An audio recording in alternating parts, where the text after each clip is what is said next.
Good evening, everybody, and welcome to the 10th in the series of University of Buckingham conversations with great minds. And tonight we have Dr. Martin Stern, who has the distinction of being not only a great mind, but who has lived through great events. So this story will unfold in the listening to it. And as always, the questions are very much to be welcomed. I like to thread questions in from listeners during the conversation period to make it very much an informal live conversation, as if it is taking place in a sitting room. And indeed the sitting room at Ondaatje Hall, where the fireside, the real ones, have taken place for the last 5 years. Now, Martin, let's get straight down to it. Martin, and can you begin by telling us about where you were born and in what year? I was born in the Netherlands in 1938. My parents had fled from Germany. My father was a Jew. My mother was not Jewish. She was a German girl who decided to marry a Jew in 1938, when in Germany that would have been severely life-endangering. And she had fled to the Netherlands for the purpose with my father. The Netherlands had been neutral during the First World War, but the Nazis, of course, did not care whether the Dutch thought they were neutral. They made the rules and they invaded anyway. It became impossible gradually for my dad to earn his living as an architect, and he had to go into hiding. He was hidden on a farm near Amsterdam airport. If you've ever taken off from Amsterdam, you've flown a few hundred feet above it, because it's just what remains of it beyond the end of the takeoff runway. He was, however, caught when the Nazis raided the farm and was sent to Auschwitz, from there transferred to Buchenwald concentration camp in Germany itself, where he's recorded as having died on the 25th of March 1945. He was arrested in 1944. My sister had been born 2 years earlier in 1942. She had been adopted by a Dutch family after the death of our mother from childbed fever or hospital infection. There were no antibiotics in those days. She and I were both arrested in 1944 and sent to a prison camp in the Netherlands, and from there sent off in a cattle truck, the sort of journey that people know about, but unlike most others, sent to a different place, which meant we had a very different fate. So now, Martin, we have getting on for 500 people already listening into this conversation, and it includes many young people. So could you, with that in mind, I mean, it will be a whole range of people, to those who have read a lot about the war and the Holocaust. Could you describe for us the home and when your mother and father were alive, and your earliest memories and your first understanding that this wasn't a normal home because the Nazis had arrived, and what did that change? Well, my first memories are, I believe, from the town of Hilversum, which some people know because it is the home of the Dutch radio station. And I have some memories with my parents there from the age of 2, remarkably. But we moved to Amsterdam, to a first floor flat overlooking a beautiful park near the center of Amsterdam. And I can remember going for walks there with my mother to see the ducks and the pigeons. And on one occasion, German soldiers in that park laying black cables. And at what must have been the age of 3, because I remember having my 3rd birthday in that flat, wanting to go and interfere with those cables, and my mother telling me not to be so silly, not to do any such thing. I played there with children in the street. You know, in those days, no computers and Xboxes and mobile phones. We actually played with each other in the street. But at a particular point, it became too dangerous for people to know that there was the child of a Jew living in that flat. And my mother stopped me from playing with the children in the street. I can remember going to my grandparents' house. They had fled from Germany. My grandparents owned a business in the center of Berlin, which made and sold ladies' coats and dresses. They sold those in the fashionable center of Berlin and all over Europe. It was a very prosperous business. They had lived on the outskirts of Berlin in an area called Nikolassee, the opposite side of the Wannsee Lake from the infamous Wannsee Villa. Beautiful architect designed house with a large garden and a Van Gogh on the wall and a Matisse and a Klimt and other fine paintings. My dad was born in 1911.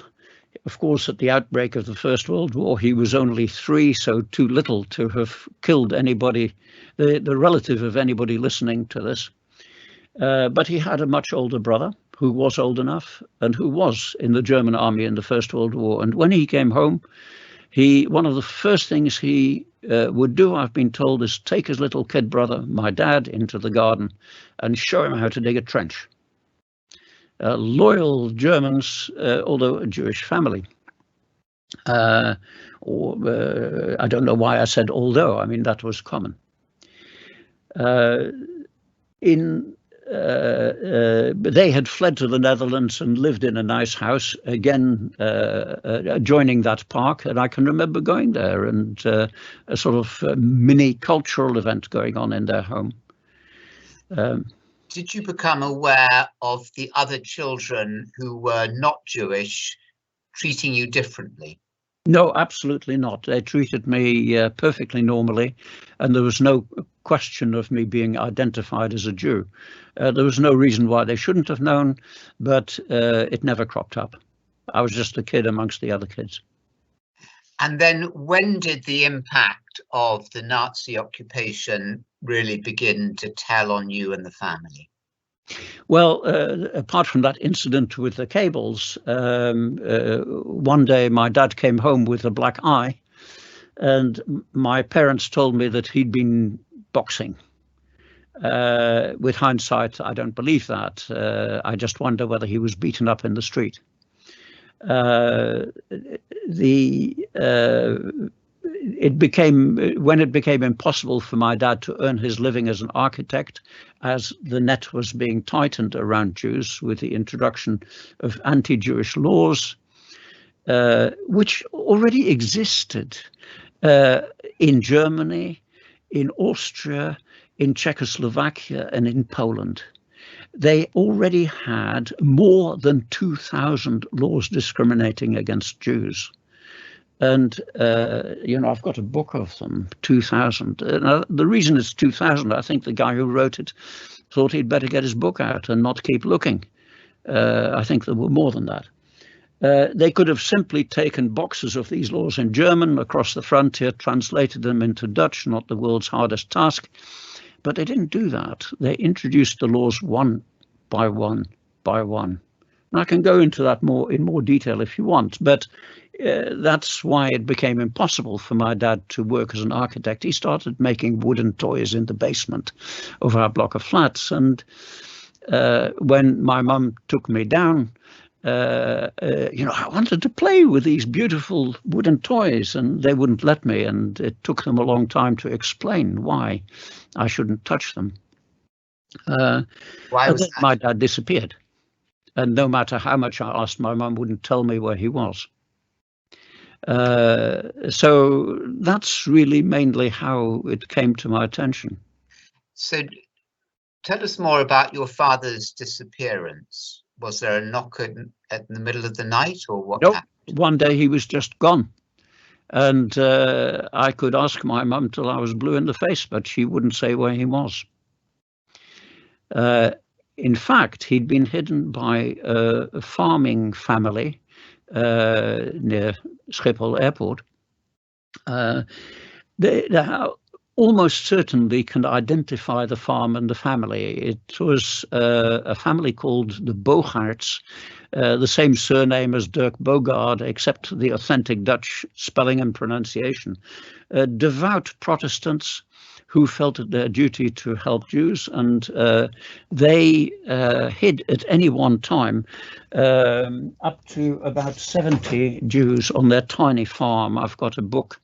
There's only one little book about it in Dutch, which I mean to translate, but I haven't done that yet.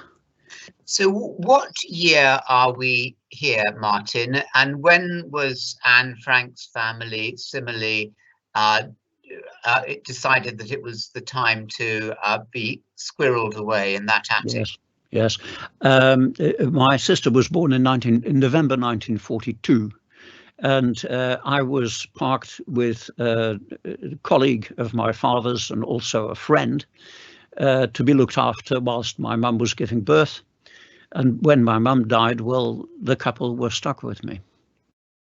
Their surname was Rademakers. Johannes and Katrien Rademakers. And they looked after me for 2 years. And that was roughly the same time that Anne Frank was hidden in her secret annex. I wasn't physically hidden. It was just a small flat. There was nowhere they could hide me. And all the neighbors knew I'd arrived, because when I first arrived, it was only expected I would stay there for a few days. They pretended I was their son, but all the neighbors knew they'd suddenly acquired a four-year-old son. And they knew that one of the neighbors was a member of the Dutch Nazi Party. And the head of the Nazi government in the Netherlands had made a public speech at which he announced that anybody who hid a Jew would be treated like one. And whilst people, yeah. You were now, what, 5? Were you conscious in your mind of the threat that they were under for shielding you? And did that cause you anxiety, and you were coping with the loss of your mother and father? No, I didn't understand the threat at all. They gave me no reason to suspect that they were under a threat. I can remember a brass band marching down the main road. It's the radial road towards the Royal Palace in Amsterdam. And from the window, I could see the spire easily of the church next to the Anne Frank house. So I was, as a 4-year-old kid, admiring this brass band. And I can remember the woman explaining to me, these were not nice people. It was the Dutch Nazi Party holding a march, and biting her lip, being very careful what she said, because I was going out of the house, not only to a little school, but she took me shopping. They took me to the zoo and the circus. And, if I had repeated their views about the Nazis outside the house, that would have been the end of them. And why did the family look after you? And did you keep up with them? Our parents were close friends. The husband and my father had trained together in the training center run by a famous Dutch architect. And they shared political views. The Rademakers family were fiercely anti-Nazi. Both my parents and they were at least sympathizers with communism. which of course had a quite different significance in the 1930s and 40s than it did in the 50s and 60s. And so, they had a great affinity for each other. And Mark has asked a question, to put that in now, and do everybody keep the questions coming. Wonders, how difficult was it being a child at that time, and how do you feel looking back at that young self? Well, it became difficult really when I was stopped playing with other children. Because that's what I was accustomed to, and now I was confined to the flat. You can imagine that a child pretty quickly gets bored. I was allowed to play with the girl downstairs, but she had a strong interest in the anatomical differences between little boys and little girls, and my mother didn't approve of that, so I was stopped from playing with her. So I was a bit lonely, and it was rather oppressive. And of course, when my father disappeared, I was worried about that. And how did the net questions from Susan about your understanding of what was happening in the camps?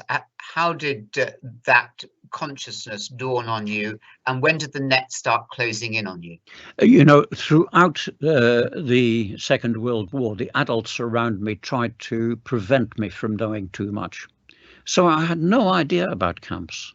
I had some idea that people were being taken away. I had certainly a clear impression that people were living in some kind of fear, but I didn't understand what the fear was of. I clearly had an impression that people didn't like the German soldiers and the Nazis, but it was all rather vague because the adults were very careful about what they said to me. And when did you become aware of the Anne Frank story, and how typical was the experience of the Frank family with Otto Frank? Well, the first time I heard about Anne Frank was in the 1950s when her diary was published, and part of it was read out by the headmaster of the school I was at that time in York in Britain. It was just another story, like somewhat similar to many stories I'd heard in my childhood in the Netherlands after the Second World War. And it is, for most of my life, I've swept the whole business under the carpet, got on with life, raising a family, doing a job. That was hard enough. Only towards the end of my career did I talk about my past with any of my colleagues, and to my utter astonishment, it turned out that my main colleagues had no suspicion about my past.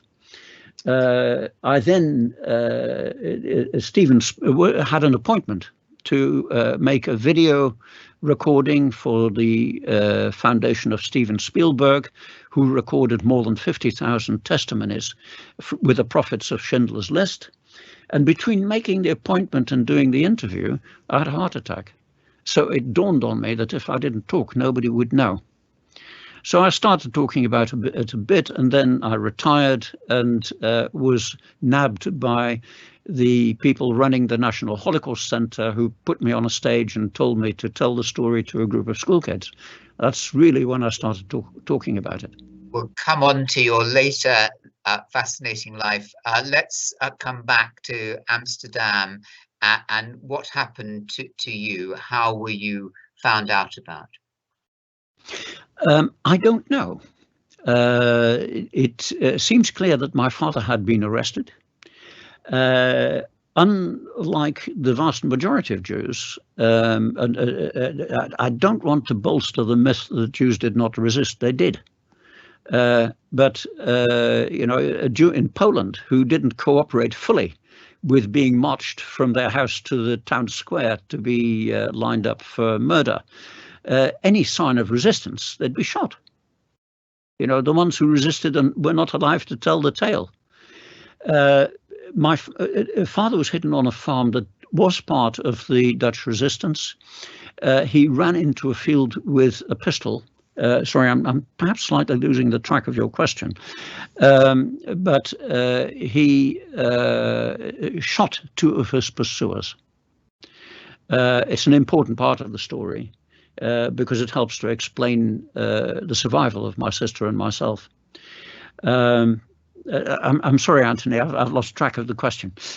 Well, keep going with the story about your father and how that happened, and then we'll come back to you, Martin. People arrested under those circumstances were routinely tortured. The interrogation would start with a beating up and then get worse. Whereas a Jew arrested in the course of the normal persecution of Jews would not be tortured at the place where they were arrested, the subsequent things were torture enough, the transport and what happened at the destination. But people arrested under circumstances like my father were tortured to obtain information. He was sent to Auschwitz. He reappeared in Buchenwald. This means he will have been on a death march. Thousands would leave, hundreds might survive, and most of those would die without further unusual things happening at the destination. And he's recorded as having died in Buchenwald concentration camp on the 25th of March 1945. Again, I've slightly lost the track. I'm sorry. I mean, that must have been heartbreaking because he was only a month off surviving through to the Allies relieving Buchenwald. Laura just asked the question there. Have you traced the family that helped your dad? The farm was raided 3 times by the Nazis. After the first raid, the farmer, Hannes Bogaert, was warned that if he did it again, he would be arrested and that would be the end of him. And his answer was, if I want to do it again, I will do it again. On another raid, his son was taken into an outbuilding and interrogated.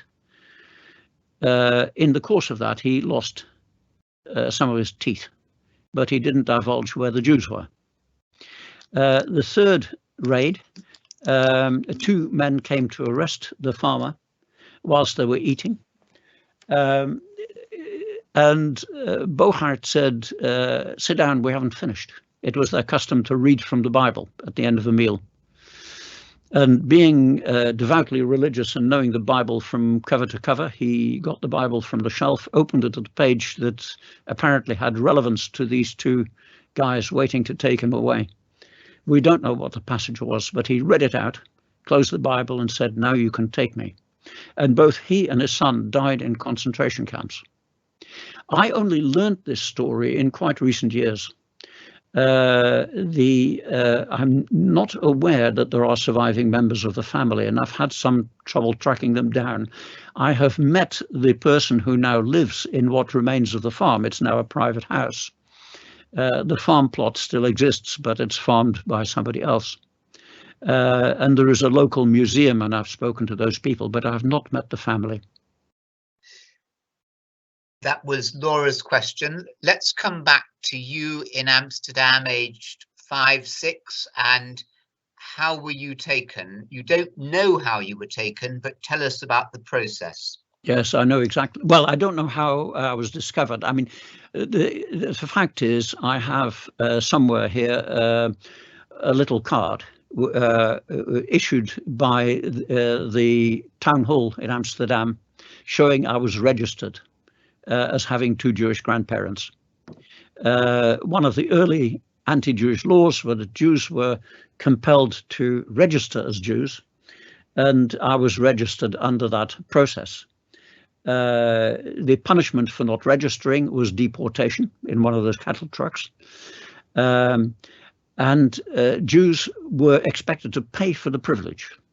The Dutch assisted the Nazis in inventing an identity card that in practice was unforgeable. It was a bit like a banknote. It had a photograph and a fingerprint apart from personal details. So now the Nazis knew where all the Jews lived. Now, the address on that card on which I was registered is not the address at which I was registered, but it would not have taken a great deal of effort to get from the one to the other, because lots of people would have known that the couple looking after me were friends of my parents, and they would have found the address very easily. So that could be one way. It could be that my father divulged it under torture. I don't know. And there could have been lots of other ways the Nazis could have known. In the event, I was arrested by two young Dutchmen at a school I went to. They spoke absolutely perfect, flawless Dutch, which is difficult to get right for Germans. There are characteristic difficulties, and my mum and dad were refugees from Germany and spoke with those characteristic abnormalities. I would have known if they were German. I was interrogated in the school, which was the headquarters of the secret police arm of the SS. It was called the SD, the Sicherheitsdienst, in what had been the headmaster's office. So the guy who questioned me was a senior officer in the SD. Yeah, and I can tell you more if you want. How old were you here, Martin, and what was the interrogation? I was 5 years old. How do you interrogate a 5-year-old, for goodness sake? Well, I was interrogated purely to find out that I was the boy they were looking for. When I asked, when can I go home? When can I go back to school? The guy in the green SD uniform interviewing me said he had his orders. That was not part of his remit. It was almost as if he was expecting me to be sorry for him. But to join the SD, you had to be a fanatical Nazi.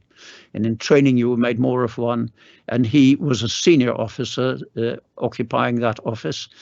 And he would have known exactly what he was part of. So what then happened to the 5-year-old Martin Stern after the interrogation? Well, I was processed. First of all, when he was satisfied he'd caught the right little boy, he ordered a man who'd been waiting by the door to take me out. Now, the building is a school. It's still there. The Nazis just threw everybody out and used it as the SD headquarters and as a holding and interrogation center. And in fact, it developed a reputation for torture. I wasn't tortured, but adults with any suspicion of involvement in resistance were, routinely. So I was led out of this office into the school corridor with doors off each side, all shut except one. And as I was led past this one open door, I could see into a smallish classroom. On the far wall was a map, and standing there looking at the map was a man, one man. It was the man I'd been living with for 2 years. And I called out to him. And I wanted to run up to him and find out what was going on. And I was dragged away. That's all they wanted. They wanted me, a 5-year-old, to betray the fact that I could recognize him from behind when I wasn't expecting to see him there, so that he, under interrogation, couldn't deny that he and his wife had been harboring for 2 years the little son of a Jew. And what happened to them? He was sent to a concentration camp 20 kilometers from the center of Hamburg, Neuengamme. Neuengamme is a village on a bend in the river with weeping willows and beautiful cottages. It looks lovely in the sunset. And a few hundred yards away is the edge of the remains of a huge concentration camp where people were worked, beaten, starved, and otherwise done to death. And his wife got just his spectacles back. Well, that's very sad. What happened to you subsequently? I was sent to a prison camp in the Netherlands, Westerbork, high barbed wire fence, wooden watchtowers, sandy soil, bare sandy soil inside the camp, black creosoted wooden huts, and surrounded by flat heathland. I was herded into a hut and found myself amongst a lot of little boys. Although my sister was there and I heard about her, I don't remember seeing her. but she was there at the same time. And the first thing I remember being told by the other boys is, don't go near that barbed wire fence. The soldiers in those watchtowers have guns. They will shoot you dead. So, yeah. Now, that was the same camp, Westerbork, where the Franks were taken Yes, on absolutely. the 4th of August, 1944, if I've got that Yes. right in my memory. You were there before or after the Franks? Well, the time, I forget the exact dates, but and actually I don't yet know the exact date of my arrest. But the time I went to that family and the time Anne Frank went into hiding were pretty similar, and the times of our arrest were pretty similar. The Franks were under very different circumstances because they had hidden. They were put in a special punishment barracks in Westerbork, so there is no possibility that I would have had any contact with them. And from Westerbork, you were taken where? What happened? Every week, a train would leave Westerbork, and I watched these trains being loaded up with my fellow prisoners. Cattle trucks and goods trucks crammed full. People like sardines, the doors sealed with steel wire. And then as the train slowly pulled out, a soldier with a rifle over his shoulder standing on a step on the end of each wooden truck, holding onto a handle. And, I could obviously, I didn't need much imagination to know what that soldier would do with that rifle if one of the people inside managed to get through the wooden sides during the journey. And my turn came. My sister and I were loaded into a passenger train, green railway carriage with compartments and padded seats, very crowded. Sitting opposite me was a woman with a baby in her arms in a beautiful white crocheted baby shawl, and she told me that was my sister. I wouldn't have known otherwise. But pretty soon that train stopped and we were moved into a cattle truck. No room to sit. How many in the cattle truck, Martin? It was crammed full. You couldn't sit down. We were standing wedged against each other. What did you eat and drink? No food. I believe at one stage during the journey, and in my memory, it seemed it was 3 or 4 days and nights, but from people at the Netherlands Institute of War Documentation, I'm told that my journey would have taken 48 hours. But I can, I can appreciate why it seemed longer to me in my memory.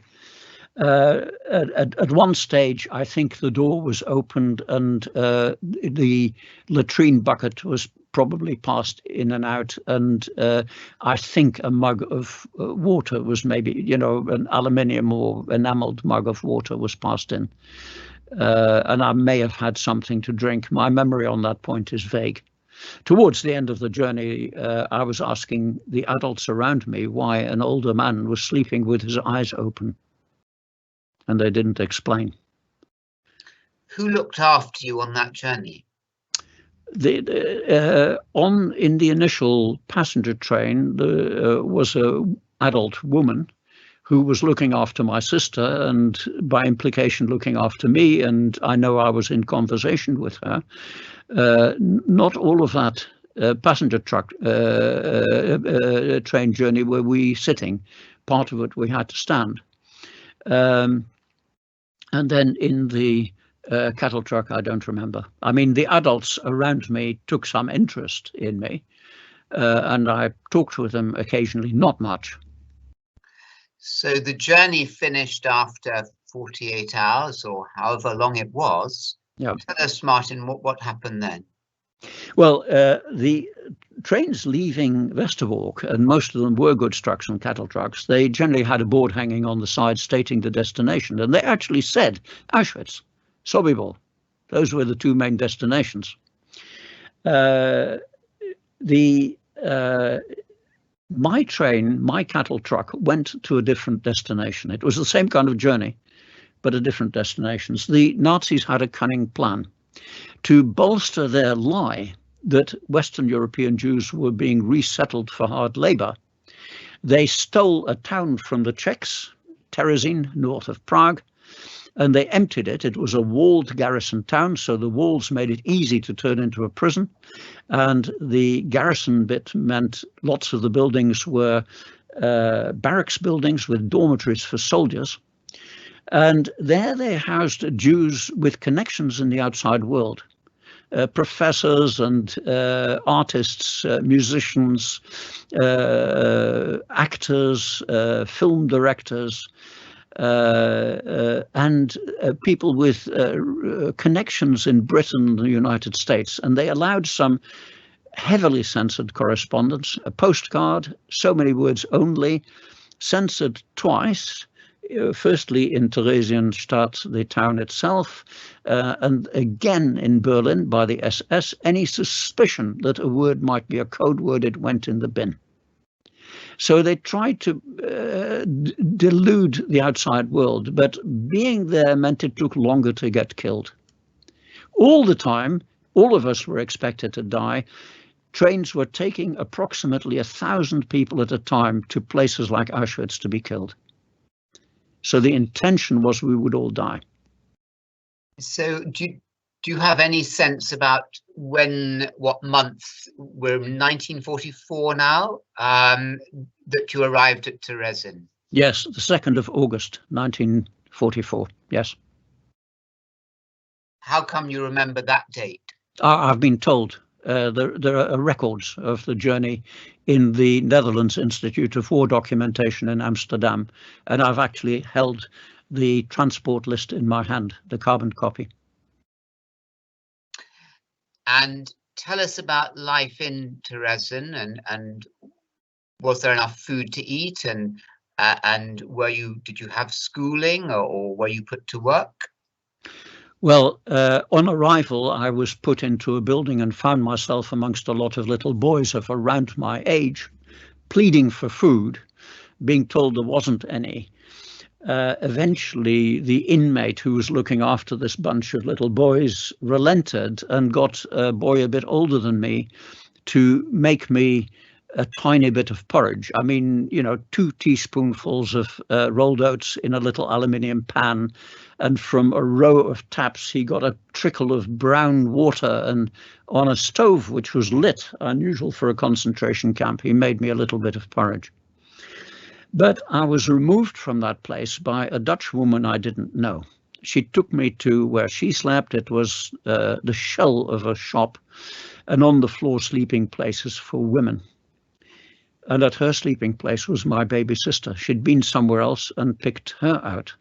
She had been told that my father had shot 2 German soldiers, and it had been suggested to her that she should pick my sister and myself out from a train that was arriving the following day because she wanted to look after some children.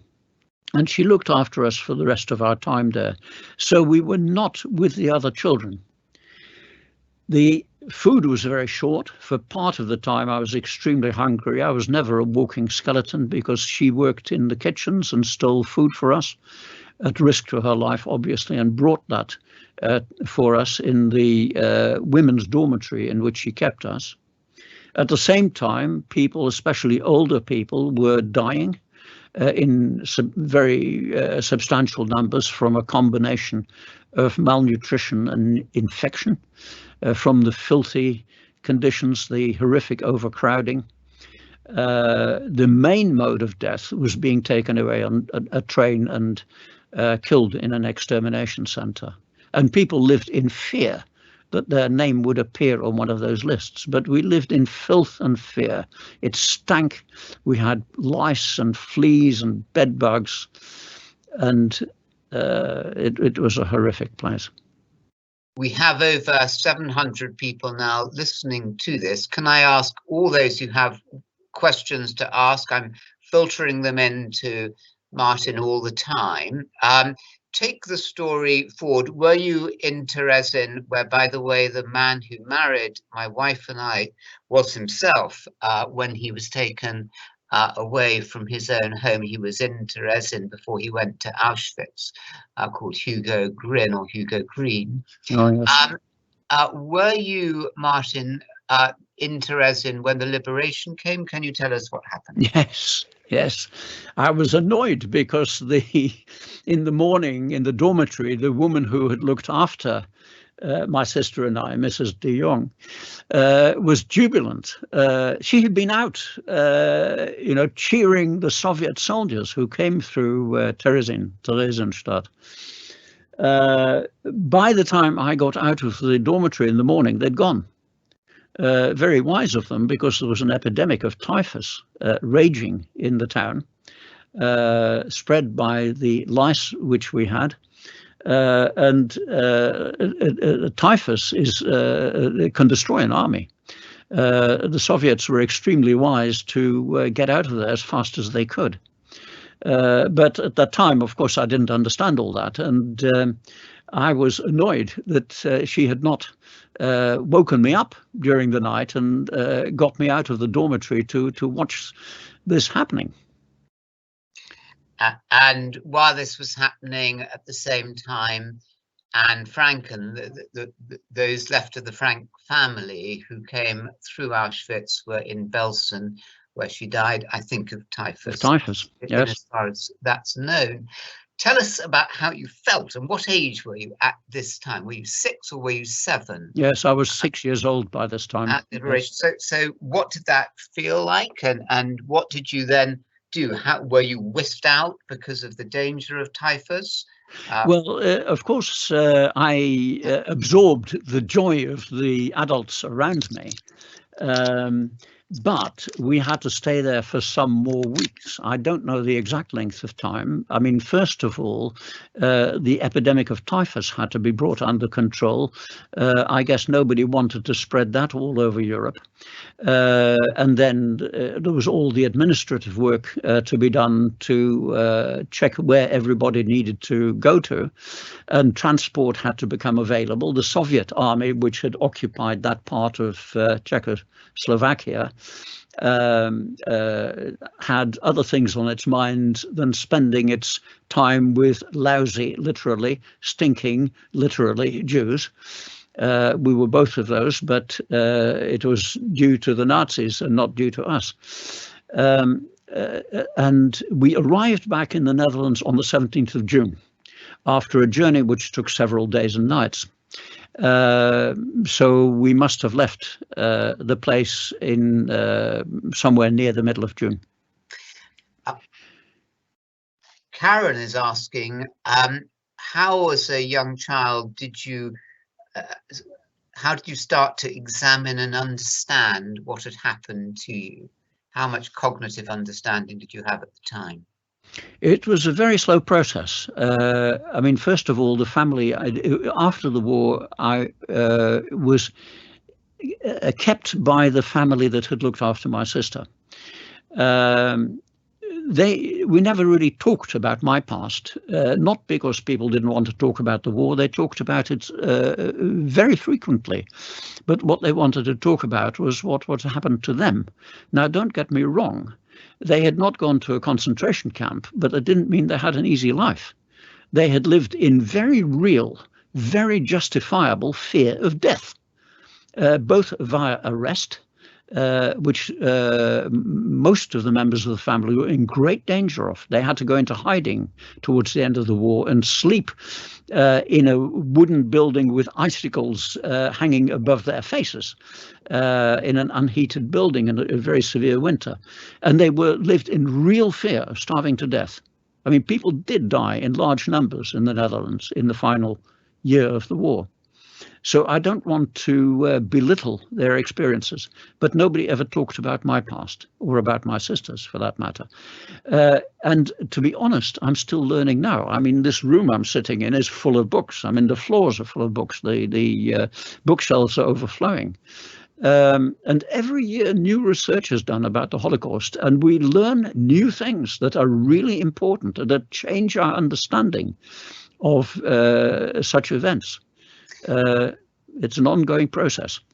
Martin and Hongbo have asked a similar question here, Martin, about do you think Hongbo's saying that Nazi ideology might rise again, given the increasing rise of populism, nationalism, or do you think that is just all totally in the past? And Martin, well, I'll ask his question in a moment. Nazism might not rise again. It has never died. It is alive and kicking amongst us. There's a guy called David Irving who still goes around giving lectures to like-minded souls who deny that the Holocaust really happened or that it was anything like remotely as severe as historians claim. David Irving is a Hitler sympathizer, and there are lots of people who wish somebody like him would come back and a similar regime would arise again. It exists right amongst us.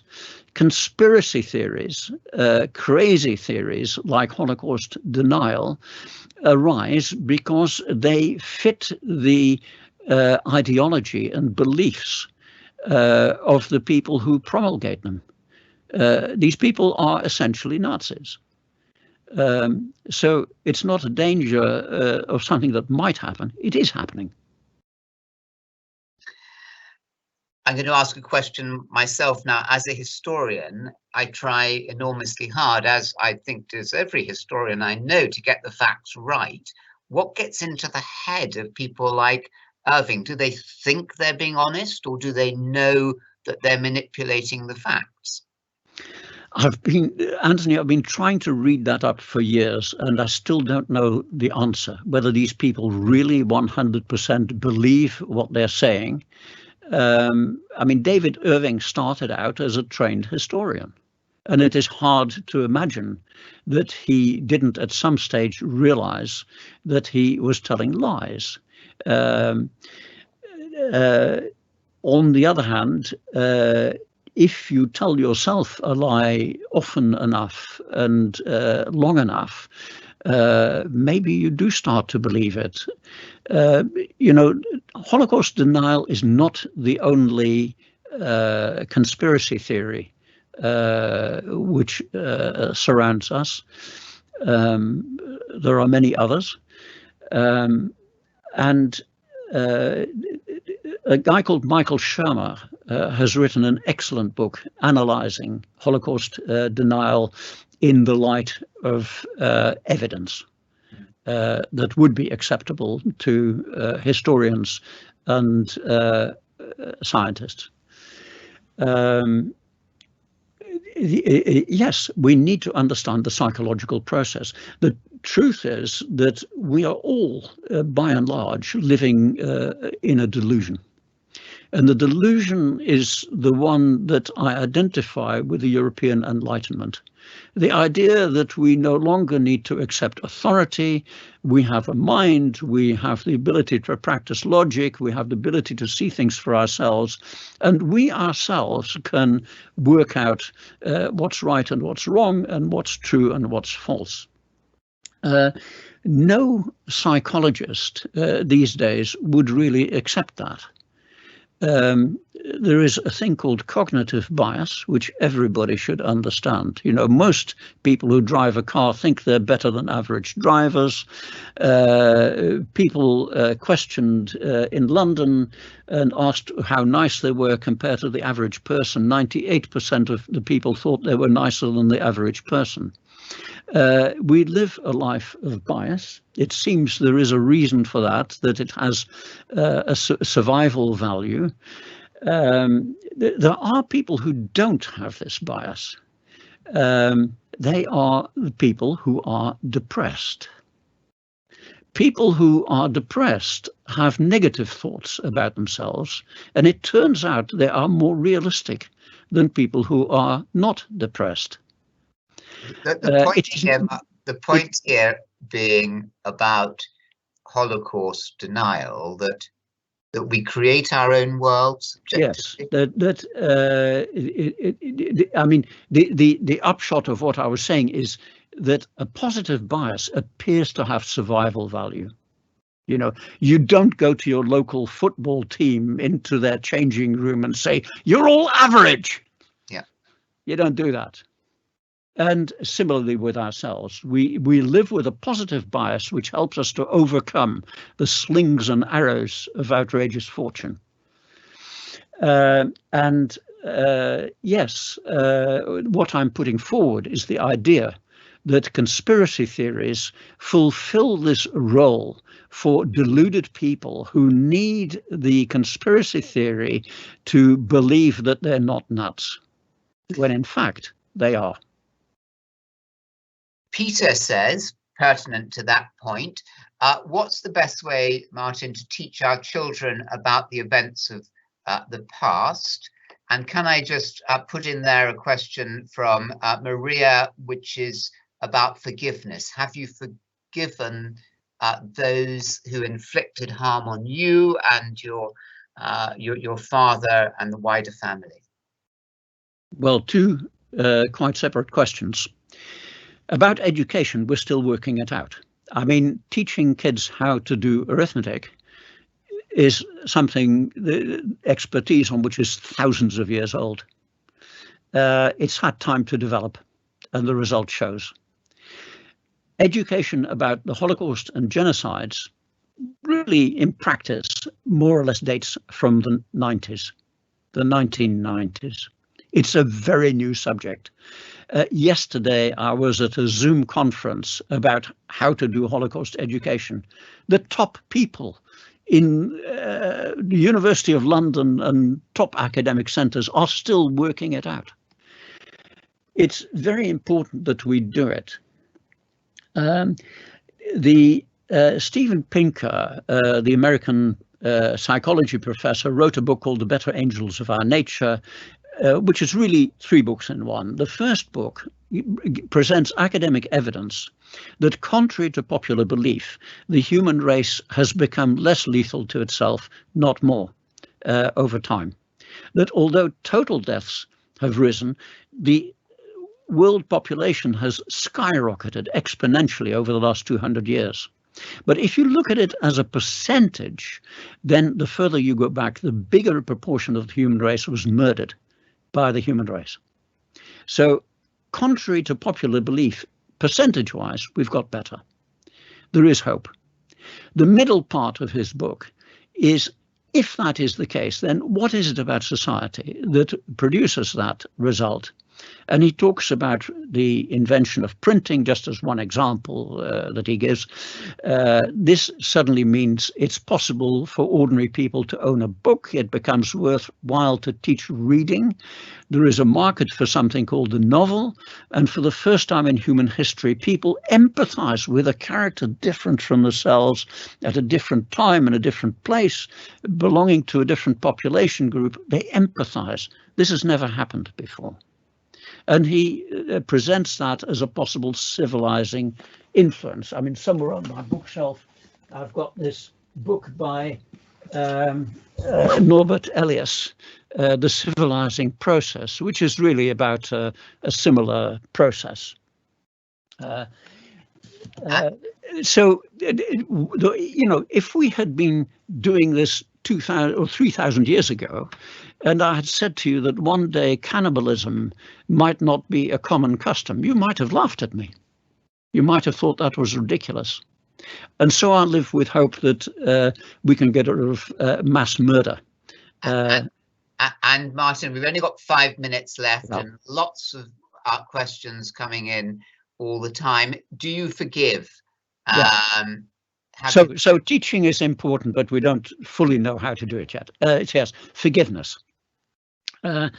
If somebody had murdered your father and came to me and expected forgiveness, I would think that's not my place to give somebody else for what they've done to someone else. If I met somebody who'd been an SS guard in Auschwitz and done the most terrible things, who had since then had an epiphany and suddenly had the thought, what have I done? And from that moment behaved like a human being in the good sense. I would feel he wouldn't need forgiving. But I've never met such a person. I think it's in that person's hands. Does evil exist? Personally, most of the time, I don't populate my mind with thoughts about the perpetrators. Why give them house room in my head? So forgiveness, it is an important part of Judaism. In the nighttime prayer, which is part of the Jewish religion, it is an introductory prayer, which is a very comprehensive prayer of forgiveness. So not that it's not important, but don't imagine for an instant that it is simple. I find that prayer very difficult. Sorry, you were just asking. Well, Faith came up talking yesterday with Philip Pullman, who said he was not against religion, but against organized religion. Has this experience that you had beyond the imagination of, I'm sure everyone listening to this, made you irreligious, or how has that impacted your faith? Well, for a time it did. At the age of 8, back in Amsterdam, I came home one day and asked the Christian family I was with to be brought up as a Jew. And it was explained to me over dinner that if I did that, then I would spend eternity in hellfire after I died. Eternity. And this was explained very thoroughly. And they gave me a Christian education.